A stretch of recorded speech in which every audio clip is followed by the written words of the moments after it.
My lab at Bar-Ilan University is called the Complex Network Dynamics Lab. We want to understand the dynamics. We want to be able to translate our structural insight on how these networks are constructed into an understanding of their behavior. Let me talk to you about two potential applications. For example, consider a social network. It's a static pattern of who's connected to whom, who's linked to whom in terms of individuals. But that social network is precisely the roadmap upon which epidemics travel and spread from a local outbreak to the global population. So we want to be able to predict the patterns of spread of an epidemic. How do viruses navigate this network?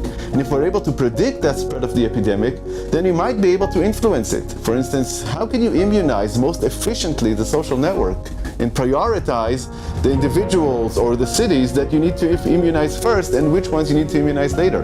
Can you make minimal interventions on air travel so that you get maximum impact on number of fatalities from a potentially globally spreading epidemic?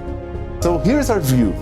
We think of the network as a roadmap, but the roadmap is static. If we want to understand how viruses travel, we need to think about them as cars navigating this roadmap. And our goal is to provide the network GPS, to provide a prediction of when, where, and how strongly the epidemic will impact different locations in the network.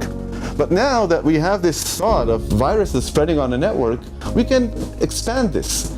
In 2003, everyone in New York was standing in the dark. It was the second largest blackout in history. There were fatalities, there was a tremendous economical cost, and a lot of inconvenience.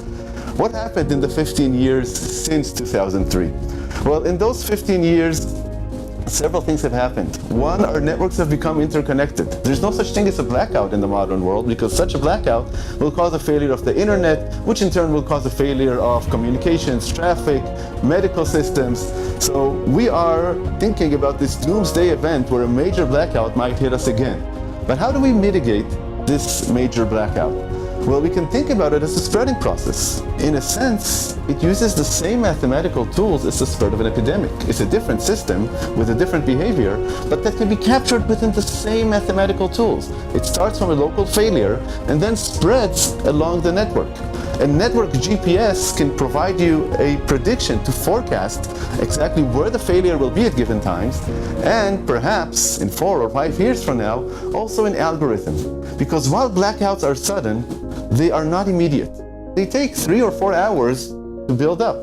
3 or 4 hours is not enough for crews to come and fix things, but it's definitely enough for an algorithm, a smart algorithm, that knows how to navigate the network and shut down potential power stations deliberately to prevent the spread and mitigate it in real time. So this is our goal. We want to understand, predict, and ultimately influence and steer these complex networks into desired directions. And I believe that in maybe 5 or 10 years from now, what was once considered science fiction will actually become a reality.